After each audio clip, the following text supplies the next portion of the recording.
Futures and options on futures trading involve substantial risk and is not a suitable investment for all types of investors. Past results are not necessarily indicative of future results. When I use the word I in this video, it refers to what I teach in my charting course or what I author in my twice daily oral and written updates. Prices shown on charts and quote boards are in real time and take into account all known activity up to this point in time. And if you'd like to read more of this disclaimer, simply hit the pause key on your video player. Good morning. I'm Ira Epstein with your Morning Flash video, and this is for the morning of Friday, and this is the 16th of November, 2018, 1 week away from what? Just about that, Thanksgiving. All right, let's talk about the markets this morning. They tried to break the stock indices maybe about a half hour ago, and right now we're about 9:15, and they have come roaring back to the upside. Now the question is, can they do anything with that today? Gold is up and challenging the 18-day average of closes, and keep your eye on the 100-day. They're both right in this area where the market has come up to. The dollar's taken a beating at the expense of a number of currencies, including the British pound being up at this point. And if we take a look here, even the Japanese yen, a big move to the upside in the yen, up 62 points today. Energy prices moving back to the upside. Now, in the energies, I'm still looking here in the nat gas. This is a bounce off that big break. If this market is going to stall, keep your eye, if you're a technician, at the upper Bollinger Band. That probably is one of the zones to be looking at. Sugar getting a little bounce today off the early break in the dollar index, in my opinion. Grains very flat. Now, yesterday there was talk that Robert Lighthizer, our trade representative for the U.S., had told a group of CEOs that it appeared to him that the president was going to pause the tariffs in January.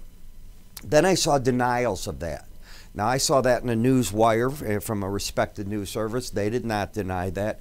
We'll see what goes on. Where there's smoke, there's fire. And you would think with the letter that Premier Xi sent to President Trump that could be the case. We saw Wilbur Ross say they're still not addressing all the issues. They don't have to address them all. They have to start talking.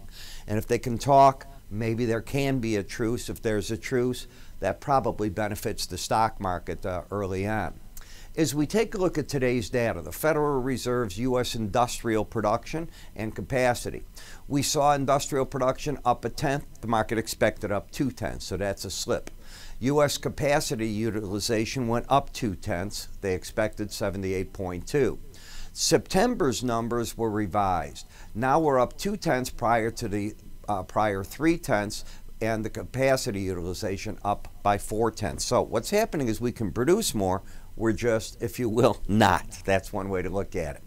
In a prepared speech this morning before a banking conference in Frankfurt, Mario Draghi made it very clear that the bank, the European Central Bank, is stopping the QE. He doesn't see any reason not to at the end of December. The impression from I saw of the notes in the speech was that you can still look for the market to see an interest rate hike. He thinks that they have, 22 quarters of growth basically there, and the U.S. has about 37, so there's still a ways to go in his opinion. Those are his type of data.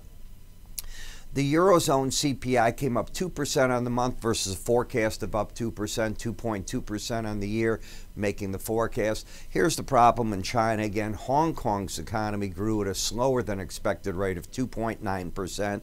And Venezuelan President Maduro has now said that Venezuela is going to export 5 billion, I want you to listen to that number, 5 billion of gold annually to help offset falling oil production and finance the government social programs. Of course, he's been trying to get a lot of money back from the Brits. They're not sending it at this point. Energy sources have said that around 50,000 barrels a day of crude oil exports have now begun flowing from Iran's Kirkuk oil fields after a year-long wait. Now, that number is supposed to go up to eventually, I think, something in the neighborhood of several 100,000 barrels a day, but that oil is probably going to be used internally to make up the lost imports that Iran does from, Iraq does from Iran. So those are the things I'm looking at there.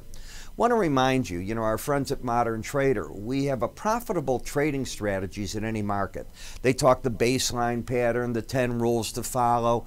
There's a number of different articles here in this brochure. In fact, we offer 2 of them, and I think you'd find them interesting. To get it, give us a call. You can go to our website and look at our free offerings. You'll see that on our home page, carousel of free offerings. Just click on one. You'll see all the things we offer, and you can click up here to get it as well. I'm Ira Epstein. You have yourselves a great day. I will see you all at the end of the day with our weekend edition of our end of the day videos. Take care now.